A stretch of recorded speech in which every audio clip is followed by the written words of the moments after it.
বিশ্বকাপের আগে যেখানে ডিফেন্ডিং চ্যাম্পিয়ন আর্জেন্টিনা খেলে পুয়ের্তো রিকো, অ্যাঙ্গোলার মতো খর্বশক্তির দলগুলোর বিপক্ষে, সেখানে ব্রাজিলের মতো বিশ্বসেরা দলের চোখ বিশ্ব ফুটবলের বাঘা বাঘা দলগুলোর দিকে। 2026 বিশ্বকাপকে সামনে রেখে প্রস্তুতিতে কোনো কমতি রাখতে চান না সেলেসাও কোচ আনচেলত্তি। বিশ্বকাপ মিশনে যাওয়ার আগে ব্রাজিল প্রস্তুতিটা সারতে চায় একেবারে নিজেদের মতো করে। ফিফার আগামী উইন্ডোতে ব্রাজিল খেলবে আরো দুটি আন্তর্জাতিক প্রীতি ম্যাচ, যার জন্য ইতিমধ্যে প্রতিপক্ষ ঘোষণা করেছে ব্রাজিল ফুটবলের সর্বোচ্চ নিয়ন্ত্রণ সংস্থা।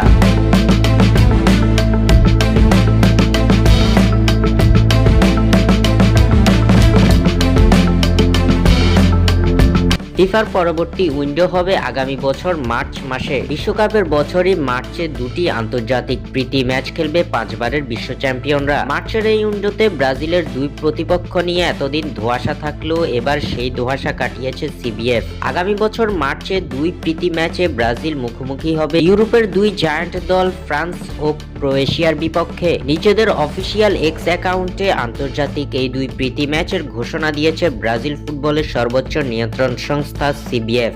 মার্চের উইন্ডোতে প্রথম ম্যাচে সেলেসাওরা মুখোমুখি হবে শক্তিশালী ফ্রান্সের। আগামী বছর 26শে মার্চ যুক্তরাষ্ট্রের বোস্টনের জিলেট স্টেডিয়ামে ফ্রান্সের বিপক্ষে লড়বে ব্রাজিল।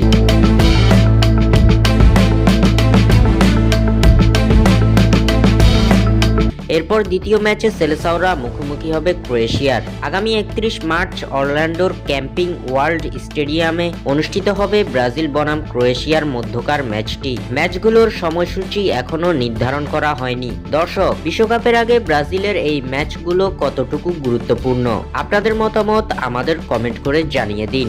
স্বাক্ষর থেকে সাদবিন ইসলাম।